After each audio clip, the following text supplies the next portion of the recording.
Gracias por su presencia. Muchas gracias a Germán Vega, Olmedo Clásico, a los organizadores de estas jornadas, por habernos invitado a participar en este diálogo sexto titulado Redención del teatro y la poesía de Cervantes. Tengo a mi lado a la profesora Fausta Antonucci, catedrática de la Universidad de Roma III, una de las grandes especialistas en teatro del siglo de oro, también en el, digamos, teatro, el primer teatro de Cervantes, de lo cual luego hablaremos.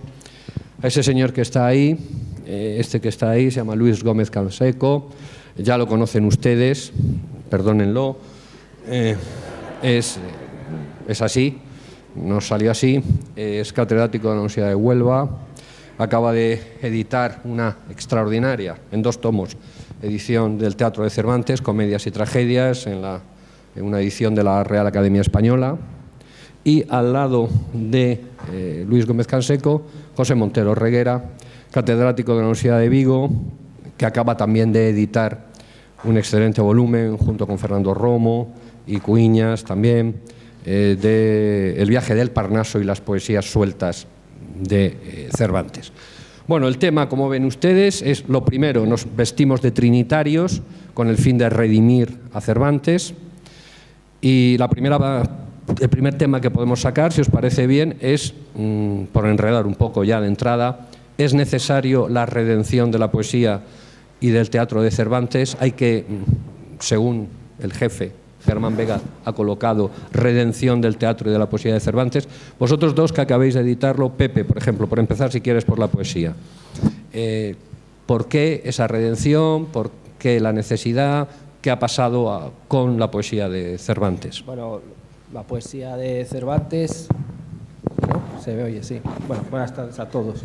La poesía de Cervantes ha sido secularmente la parte más olvidada, ¿no?, de su producción literaria.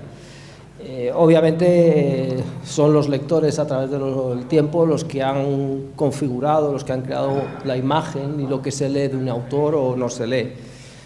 Pero si nos ponemos en su tiempo y en su época, Cervantes, cuando publica El Quijote y quiere dar a conocer a sus contemporáneos o recordar a sus contemporáneos quién es, literariamente hablando, lo único que puede poner encima de la mesa son versos, porque es lo único que hasta 1605 realmente había hecho. La poesía le acompañó siempre, desde el principio. Los primeros textos que tenemos de Cervantes son poesías, son poemas.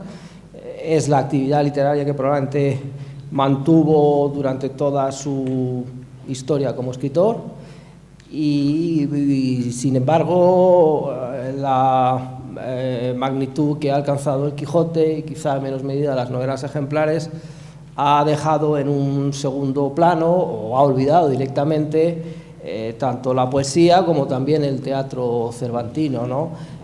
Yo no sé si la palabra redención es la más adecuada, pero desde luego lo que sí había que hacer, y creo que Luis con su edición del teatro y en mi parte, o junto con Fernando Romo y Macarena Cuiñas, creo que lo que hemos hecho es poder poner a la disposición de todo el lector posible, todos los lectores posibles, una edición fiable de una parte que es fundamental en la obra literaria de Cervantes, no solo por su cantidad, estamos hablando de miles de versos escritos por Cervantes, sino porque también para él constituía una parte esencial, fundamental, extraordinariamente importante de su quehacer literario, que además creo ayuda a entender mucho mejor sus obras más importantes.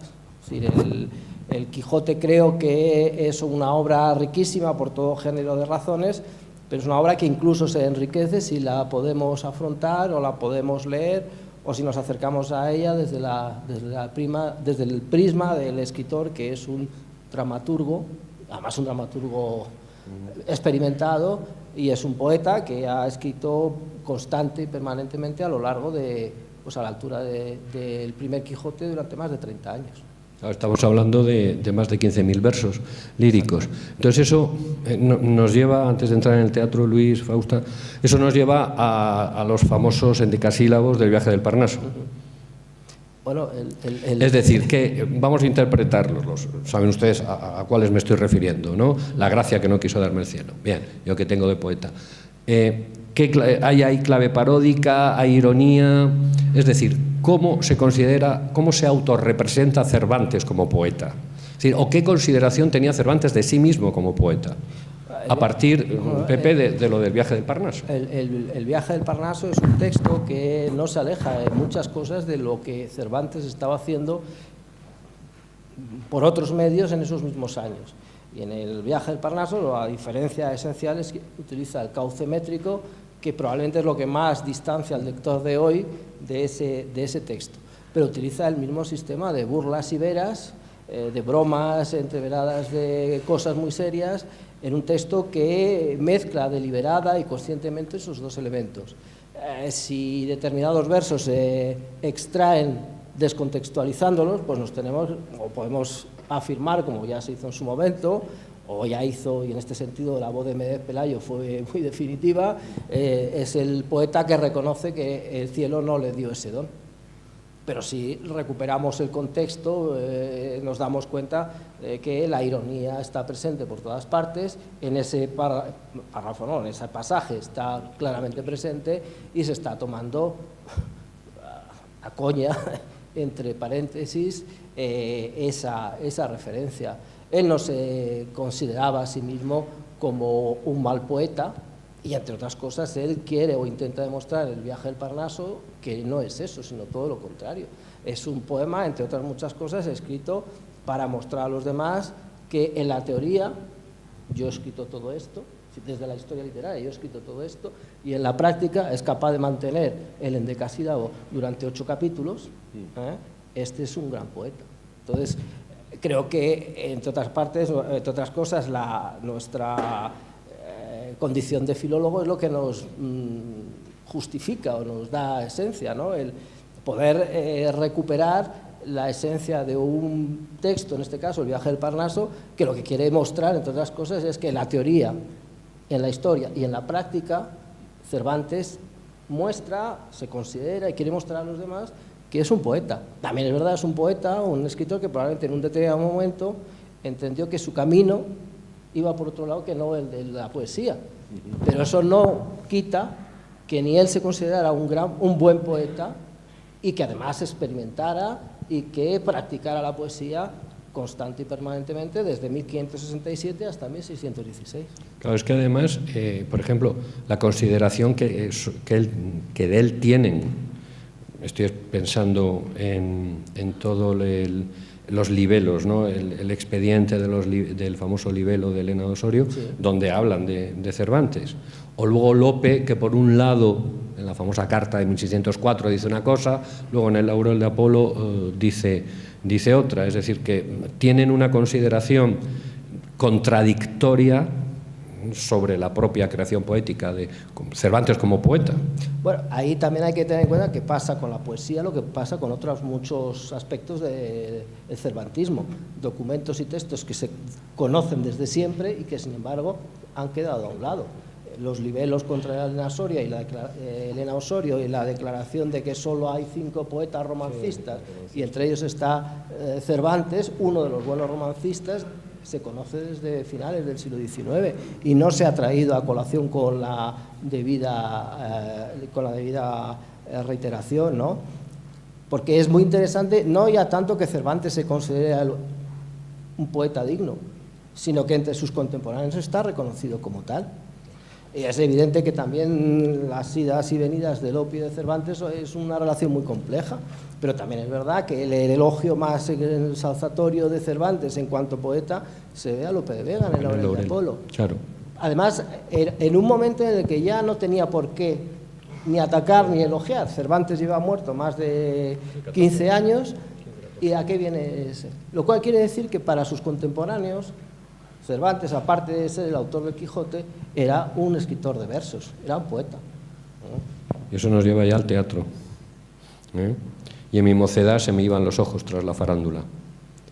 La pasión de Cervantes por el teatro. No ahora mismo el teatro de Cervantes, sino la pasión de Cervantes por el teatro. Estamos hablando de una de las grandes pasiones, ¿no? de su vida, el teatro. Cuéntanos algo de esto. Bueno, primero quiero decir que no me levanto porque el presidente de la mesa me lo ha prohibido. No puedes levantarte. ¿Qué le voy a hacer? Pero lo estoy pasando mal. Cállate y te he hecho una pregunta, responde. En cualquier caso, hilándolo con lo que está diciendo Pepe, yo creo que antes que escritor de prosa, antes que novelista, antes que cuentista, Cervantes es poeta, primero, tú lo decías el otro día en Salamanca, poeta vinculado a Garcilaso. Es como la gente que escuchó a los Beatles, pues la generación de Cervantes leyó Garcilaso y fue una conmoción radical que cambia por completo su concepción y entra en otro tipo de modernidad literaria. Y la comparación con los Beatles no es menor, es una conmoción de esa índole. Pero además de poeta, es escritor de teatro desde el principio. Hasta tal punto que, y no hay que descartarlo, en Los baños de Argel presenta a los cautivos representando obras de teatro en Argel. Y no hay que descartar que haya algún sesgo autobiográfico en ese dato. Es decir, que desde muy joven está atento al teatro. Y lo primero que hace cuando vuelve es volver a escribir versos y empezar a escribir teatro. Es decir, está en la esencia. Luego no encuentra su sitio, por las circunstancias que sean. Al principio lo encuentra en el teatro, no hay que olvidar, no es lo mismo el Cervantes que publica las 8 comedias que el primer Cervantes. Ahora hablaremos ahora Fausto hablará del primer Cervantes. Y en el primer Cervantes el tío encuentra su sitio en el mundo y encuentra su éxito. Y firma un contrato con Porres, que era uno de los importantes, sí, por un buen dinero, cobrando como el que más. Es decir, está en el ajo. Y además de estar en el ajo es que desde el principio, como él cuenta en el prólogo a las 8 comedias,